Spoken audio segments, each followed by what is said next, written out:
Olá, eu sou Ivan Barbosa, gestor do fundo de ações Arctica Long Term. E nesse vídeo eu vou falar sobre um tema que eu vejo ser pouco discutido no mercado, que é o fato de que quando a gente conversa com empresas, quase todas elas, independente do momento, têm um plano de crescer nos próximos anos mais rápido do que o seu setor está crescendo.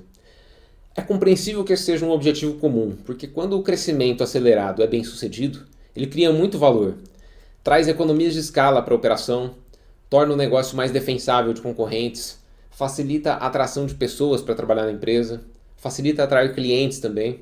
Só que nem sempre esse crescimento é possível, faz sentido, né? Mas é difícil que as pessoas abram mão dele porque a própria ambição humana, a característica humana, aponta para essa direção de querer continuar crescendo, querer continuar melhorando, mesmo quando isso não é possível.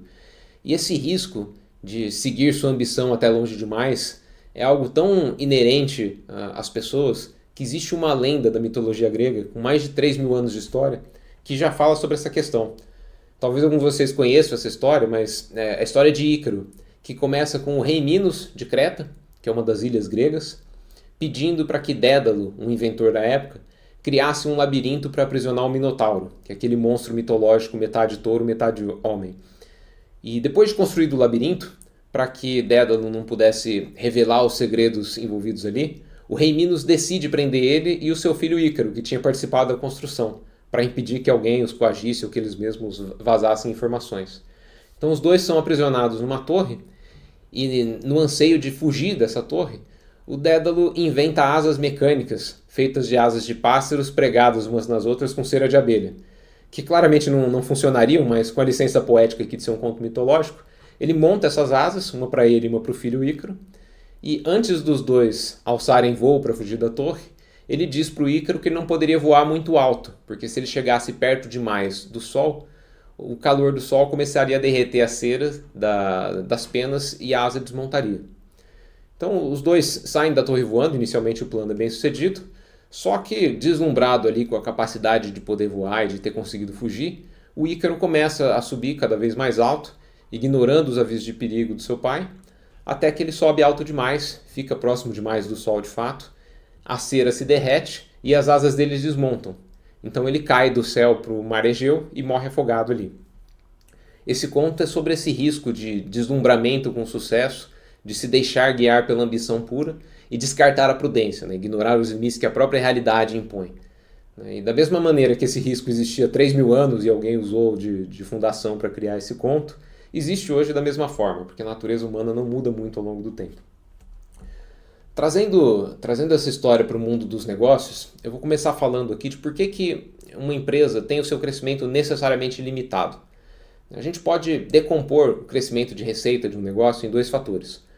Ou é um aumento da demanda, seja em volume ou em preço do que está sendo vendido, ou a empresa está ganhando market share, que é ganhando um pedaço do mercado que hoje é atendido por seus competidores. O ganho de market share é sempre um acelerador temporário, porque no limite a empresa atingiria 100% do mercado e não teria mais para onde crescer a partir daí. Só que na prática para-se muito antes disso, porque existem na maior parte dos países órgãos antitrust, que são órgãos que estimulam a competição do mercado e impedem a formação de monopólios, e a própria competição é difícil de vencer. A empresa não consegue facilmente dominar todo mundo que está atuando ali. Então fica muito mais difícil continuar ganhando market share muito antes dos 100%. Já a demanda, ela pode crescer para sempre, mas ela não cresce de forma rápida. Porque, decompondo aqui, o que são os fatores de aumento da demanda? Tem a questão do crescimento demográfico, aumentar o número de pessoas que consomem determinada coisa. O aumento de renda per capita, quanto dinheiro as pessoas têm à disposição delas para investir no que elas quiserem, né, ou consumir o que elas quiserem. E a participação do produto ou do serviço que está sendo vendido no consumo total das pessoas, que é um conceito que a gente chama de share of wallet, né, que é quanto do orçamento total daquela pessoa é destinado para determinado tipo de consumo. A questão de crescimento demográfico e de renda vai ser sempre um fator que contribui para um crescimento lento, porque nenhum desses dois fatores dão saltos. A demografia cresce, os dois crescem a poucos pontos percentuais ao ano. Então, histórias de crescimento muito acelerado de negócios dependem de um ganho de adoção daquilo que está sendo oferecido pela empresa. né? Um exemplo fácil é um produto novo, que as pessoas ainda não consumiam, passam a consumir, então elas passam a deslocar um pedaço do orçamento delas para consumir aquilo que não existia antes. E nessa curva de adoção desse novo produto é que a empresa que está oferecendo aquilo cresce muito rápido. Então esse padrão de crescimento é muito mais comum de ser observado em negócios jovens, em setores embrionários. Muito difícil ver essa aceleração de crescimento em setores muito maduros, que já atingiram um equilíbrio entre oferta e demanda, e a demanda já está estabilizada, né? As pessoas que queriam consumir aquilo já consomem, já estão ambientadas com o que está sendo ofertado. Então é por causa disso que nenhuma empresa pode crescer rápido para sempre, em uma mesma atividade econômica, porque a demografia e a renda são fatores lentos, e market share e share of wallet são fatores limitados por natureza. Então quando a empresa chega nesse limite, ela não consegue mais crescer tão rápido, e nessa situação, via de regra, é criado um risco para os acionistas que investem nesse negócio, que eu vou comentar por que aqui logo mais. Quais são as alternativas que uma empresa tem quando ela atinge esse ponto de saturação no seu setor? A primeira delas é que a empresa não reconheça esse limite. Aqui eu estou falando de alternativas de ação e não boas alternativas. Então ela pode não reconhecer que chegou a esse limite e simplesmente continuar tentando crescer de alguma maneira, que geralmente leva à ineficiência de alocação de capital, porque ela vai estar tentando produzir mais ou produzir melhor algo que simplesmente não está sendo ofertado. Um exemplo fácil de entender aqui é o setor de alimentos. Não adianta a indústria de alimentos querer produzir mais comida do que a humanidade consome. Existe uma limitação fisiológica para esse consumo. E também não é muito eficaz ficar tentando infinitamente convencer as pessoas a gastarem uma parcela cada vez maior dos seus orçamentos com alimentos. Elas já gastam uma quantidade que elas estão confortável e é muito difícil que isso dê um salto. E apesar desse erro de querer continuar crescendo quando não dá mais ser comum, é comum porque esse limite de saturação não é algo bem definido. Ele é encontrado de maneira praticamente empírica. Quando a empresa começa a ter dificuldade de crescer, né, os acionistas e executivos têm que fazer um diagnóstico ali de se ela não está crescendo por alguma falha de estratégia ou de execução, ou se o mercado está saturado de fato. Então encontrar esse ponto depende dos executivos e acionistas chegarem à conclusão que o mercado está saturado, é por isso que a empresa não está conseguindo crescer mais. Que não é uma coisa tão imediata assim, né? Pode demorar algum tempo para acontecer. Mesmo quando isso acontece, a empresa pode partir para uma segunda linha de ação, que é, reconhecendo que o seu segmento está saturado, tentar continuar crescendo indo para novos segmentos. E ela pode ir para segmentos muito próximos, né, da operação dela, que é o caminho mais seguro, melhor, ou ela pode querer ir para negócios completamente diferentes, né, entrar em novos mercados para desbravar para não ter uma limitação de crescimento, onde o sucesso é muito mais incerto. Tem vários casos de empresas que assim, vão virando conglomerados e boa parte desses conglomerados em algum momento deterioram sua rentabilidade histórica. E a terceira via aqui, o terceiro caminho possível, é que a empresa, reconhecendo essa limitação de crescimento, ao invés de tentar crescer a qualquer custo entrando em outros segmentos, simplesmente passasse a devolver capital para os seus acionistas, pagar mais dividendos, para que os acionistas aloquem em outro lugar. E essa é a rota mais prudente e a que a gente preferiria ver numa situação dessa de saturação, mas é a rota mais rara de ser escolhida. E é compreensível que ela seja uma escolha difícil, porque vamos analisar aqui as pessoas envolvidas em tomar essa decisão. Se a empresa tem executivos profissionais, executivos de carreira, dificilmente essas pessoas vão querer estar envolvidos numa empresa que não cresce, que tem uma história meio morna. Eles querem estar envolvidos em grandes empresas, com planos ambiciosos de crescimento, planos sofisticados, né, que seja uma história bonita de se contar nos currículos, né, que faça uma bela carreira de executivo. É muito mais atrativo um executivo que fez um grande plano de expansão do negócio do que um executivo que simplesmente ficou crescendo 2, 3% ao ano, ali, mantendo uma rentabilidade boa. E às vezes até a remuneração dos executivos é construída de uma maneira que é objetivamente melhor para ele continuar crescendo o negócio, mesmo que isso deteriore a rentabilidade da empresa. Porque o bônus dele pode ser modelado de tal maneira que não é completamente relacionado à rentabilidade do capital investido, que é a métrica de ouro para os investidores. Então, às vezes ele está simplesmente seguindo ali o que foi desenhado para incentivá-lo a fazer determinada coisa. Os acionistas é que teriam o interesse maior em manter essa rentabilidade muito alta, porque eles sofrem com a deterioração da eficácia de alocação de capital, mas existe casos em que os próprios acionistas ainda mantêm esse ímpeto de crescimento. Um caso relativamente comum, que quando o acionista é o fundador da empresa, está lá há 30 anos, sempre teve sucesso naquele negócio, às vezes tem até a própria identidade dele misturada com a da empresa. Tem vários empresários super bem-sucedidos que você diretamente associa com o nome da empresa dele. Então pode ser difícil para essas pessoas admitir que seu negócio chegou num ponto de saturação, que ele não tem mais para onde crescer. Lembrando que são pessoas geralmente extremamente ambiciosas, competitivas, competentes, confiantes, que são todos fatores muito bons enquanto o negócio está crescendo. Mas quando ele bate no teto, atinge uma saturação, aí esses fatores de ambição, de autoconfiança, começam a trazer esse risco de tentar ir além do que é possível ir e gerar esse risco de má alocação de capital.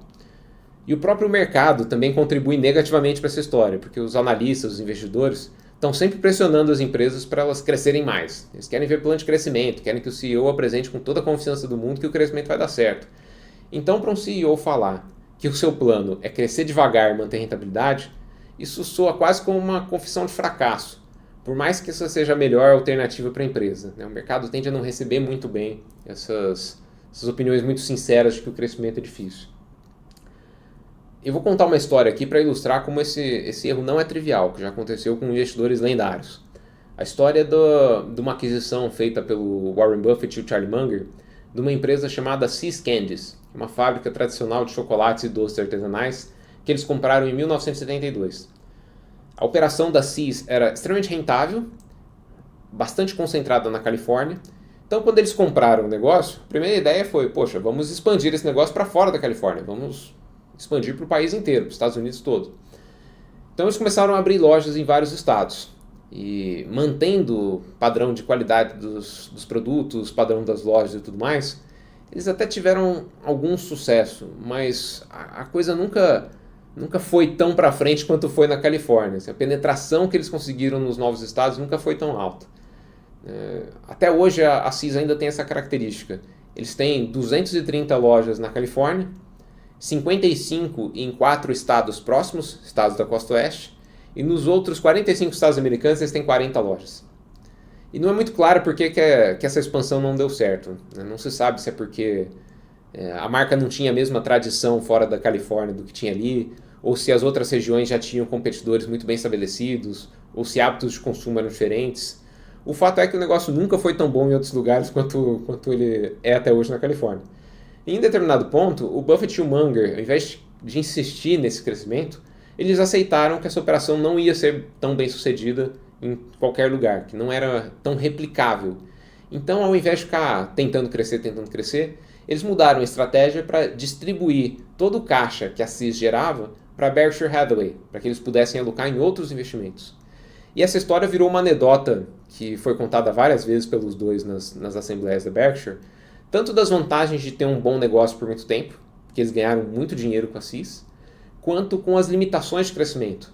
Não necessariamente um negócio excepcional pode crescer infinitamente. Às vezes ele atinge um tamanho, um ponto natural e para ali. E para que ele se mantenha um bom negócio, depende-se dessa admissão de que aquele tamanho é o tamanho limite.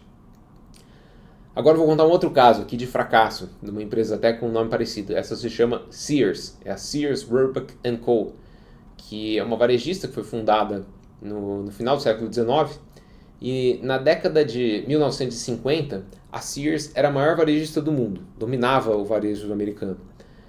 Só que mesmo nessa posição de liderança absoluta, eles continuaram tentando crescer agressivamente, abrindo uma porção de novas lojas ao redor do país, começaram a investir em outros segmentos, investiram em seguros, corretagem de imóveis, shopping centers, serviços financeiros, foram investindo em um monte de coisa. E a coisa foi virando um conglomerado ali. Até que na década de 1990, até que se passou bastante tempo, o grupo começou a entrar em declínio. Competidores como o Walmart e a Target, que eram extremamente focados no varejo, começaram a ficar mais eficientes que a Sears e começaram a ganhar mercado. Ofertavam coisas mais baratas, com uma qualidade de loja igual ou maior que a da Sears, e a Sears foi perdendo espaço. Ajudou o fato também que nos anos 2000 começaram a crescer os e-commerces. E a Sears até tentou competir no varejo online, só que eles não conseguiram ser eficientes nessa operação e foram perdendo espaço para o varejo online também. Até que em 2005 a Sears foi adquirida pela Kmart, que era uma outra varejista com dificuldades. Essas duas operações se fundiram, né, e o CEO que assumiu implementou um plano de tentar otimizar financeiramente a empresa. Então ele começou a vender operações deficitárias, vender imóveis e alugar de volta para liberar caixa, outras manobras financeiras focadas sempre em gerar caixa. Só que esse foco na engenharia financeira foi tão grande que a operação de varejo de fato acabou ficando em segundo plano. E as lojas começaram a piorar, começaram a ficar antiquadas, com problema de estoque, com qualidade de serviço não tão boa. E a Sears foi piorando, apresentando prejuízo ano após ano, até que eles entraram em falência em 2018. 126 anos depois de serem fundados e tendo sido a maior varejista do mundo na década de 50. Então esse caso ilustra bem como até uma empresa que foi líder absoluta no seu setor pode cair do ápice ao fracasso total, à falência, devido à ambição e autoconfiança exageradas, né? Até um ponto em que a coisa se tornou não administrável mais. E eu escolhi um caso de varejo não por acaso, mas porque é muito comum a gente ver planos agressivos de crescimento em redes de varejo historicamente bem-sucedidas, com uma premissa que se as lojas abertas até então tinham uma rentabilidade X, se a gente abrir muito mais lojas com essa mesma rentabilidade, a operação fica fantástica. Só que essa premissa não costuma ser verdadeira, porque ao acelerar demais a abertura de novas lojas, várias coisas se deterioram. A escolha do ponto, a localização da loja, passa a ser não tão cuidadosa, as equipes que vão para as novas unidades não são tão bem treinadas, os executivos preocupados em lançar loja, acabam perdendo atenção aos detalhes que importam bastante para o varejo, da operação da loja ser muito bem azeitada. E em boa parte desses casos de acelerar demais o ritmo de abertura de lojas, a operação acaba piorando. Não necessariamente termina no caso da Sears, né, na falência do negócio, mas o desfecho mais comum é simplesmente deteriorar a rentabilidade. É uma má alocação de capital na tentativa de crescimento. Se você comparasse com o caso da empresa não crescer rápido, né, fazer muito menos coisas, teria sido melhor, mais rentável e menos trabalhoso. Né? Mas tem toda essa dificuldade da empresa deixar de tentar essa rota de crescimento acelerado. Aí nessa situação se cria um dilema para nós investidores, né? Porque fala assim, poxa, se todo plano de crescimento traz um risco, o que a gente faz? Não investe em empresas com planos de crescimento acelerados? Obviamente não é essa a resposta, porque o crescimento é altamente desejável. O que a gente precisa entender é que existe um risco associado grande que precisa ser avaliado e precificado, né, para a gente ver se vale a pena comprar esse risco. Um ponto de partida é a pergunta óbvia, que é avaliar a chance de sucesso do plano de crescimento. Para essa pergunta nunca vai ter uma resposta definitiva, categórica, mas um bom princípio é que quanto mais próxima a rota de crescimento for da atividade original do negócio, mais segura ela é. Porque ela alavanca conhecimento que os executivos já têm, ativos da empresa que já estão lá dentro, habilidades das equipes.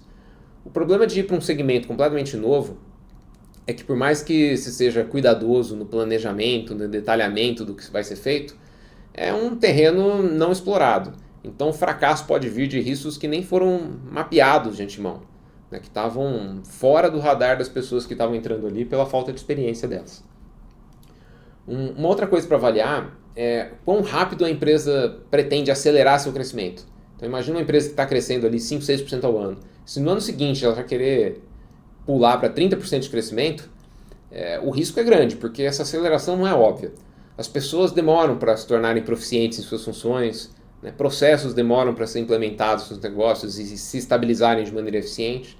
Então a tentativa de comprimir esse tempo para crescer mais rápido torna a execução muito mais difícil, muito mais arriscada.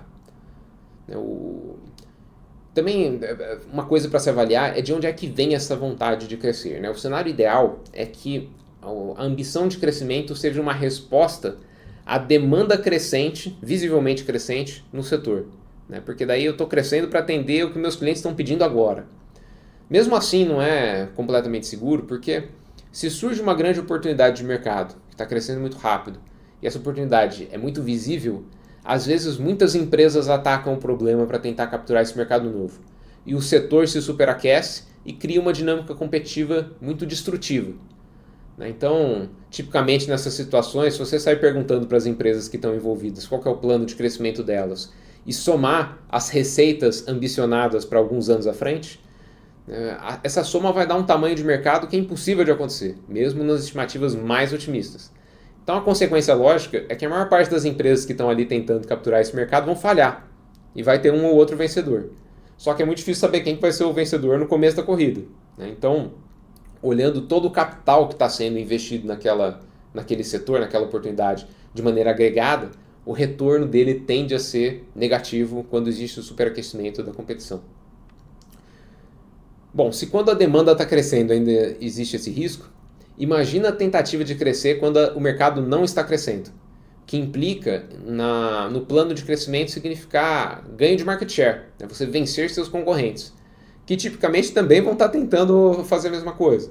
Então não é uma execução fácil, né? Os clientes, os competidores podem não colaborar com o seu plano de expansão de market share e a coisa simplesmente não dá certo. Então, enfim, essa situação costuma ser difícil de ser materializada. Mas mesmo nessa situação toda, né, avaliando chance de dar certo, velocidade de aceleração, se a demanda está crescente ou não, muito de se vale a pena investir ou não depende do preço desse plano. Quanto é que a gente está pagando a mais no preço da ação para ter a chance de participar nesse plano de crescimento acelerado? Se for um preço muito baixo, aí os detalhes do plano importam um pouco menos, né? Mas se o preço estiver mais salgado, eu preciso muita atenção para ver se faz sentido. Em várias situações, a gente enxerga o mercado precificar negócios dando quase como certo o crescimento que está sendo planejado. E nessas situações, que se der tudo certo, o seu retorno é normal, e se der errado você perde dinheiro, poxa, aí não vale muito a pena. Aí vale mais a pena investir numa empresa que não tem essa ambição de crescimento, não tem esse crescimento no preço, porque a chance de perda é menor. Então, isso aqui vai ser sempre presente em decisões de investimento, o preço importa demais. E por que a gente está falando disso agora, né? Falando de crescimento num ambiente de mercado ainda bastante fraco, com juros altos, né? Baixo poder de consumo da população, né? Não é um ambiente para crescer. Mas justamente por causa disso, né? Por essa situação em que não é muito empolgante do ponto de vista econômico, é que planos de crescimento agressivos não são tão adequados ao momento. E o fato do mercado estar pouco interessado em ações, às vezes corrobora com o problema, porque as empresas, no anseio de atrair atenção, de conquistar investidores, começam a ficar criativas e começam a inventar planos que não são muito óbvios, que as chances de dar certo não necessariamente são as melhores. Nesse contexto de demanda muito incerta, de economia fraca, a gente prefere ver as empresas focando em otimização operacional ou se preparando para a próxima onda de crescimento, né? E não aquelas que estão querendo forçar a barra e crescer de qualquer jeito, porque isso tende a ser uma má alocação de capital. Um exemplo tradicional é a empresa querer aumentar seus investimentos em marketing para compensar a perda de receita pelo desaquecimento da demanda. Que é uma ideia ruim, porque se as pessoas estão sem dinheiro, se seus clientes não estão comprando porque eles estão com orçamento baixo, investir mais na tentativa de convencê-los a gastar mais é uma tarefa difícil, porque a decisão de consumo é porque eles não têm tanto dinheiro, e mesmo que você consiga convencer alguns, o ticket da venda tende a ser mais baixo. Então o dinheiro investido em marketing tende a dar um retorno ruim quando o problema da queda de receita é baixo poder de consumo, né? Estou dando um exemplo aqui de plano que pode ser inadequado à época. E esse problema está acontecendo agora. Assim. Recentemente nós rejeitamos algumas teses por causa de planos de crescimento que nós julgamos inadequados. Em algumas empresas até boas, assim, boas operações, um preço bom, que se a empresa não estivesse tentando crescer, talvez a gente comprasse, mas vendo o negócio querer expandir, querer colocar dinheiro numa expansão, num momento que a gente entende que não é tão propício, aí fica menos atrativo. Assim, o negócio provavelmente vai queimar um pouco de dinheiro ali, que não é o que a gente gostaria de ver acontecendo, e a gente acabou ficando de fora.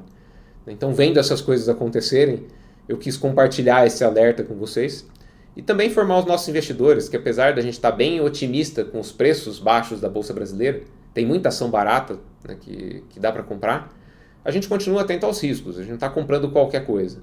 A gente está na nossa filosofia de sempre aqui, de buscar empresas boas, com preços muito atrativos e que tenham planos realistas, que a gente acredite no que estão tentando fazer nos próximos anos. Se você tem interesse em acompanhar o que nós estamos fazendo aqui no Arctica Long Term, todos os meses eu publico uma nova carta no nosso site, que é arctica.capital, e um vídeo novo como esse aqui no YouTube. Obrigado e até a próxima!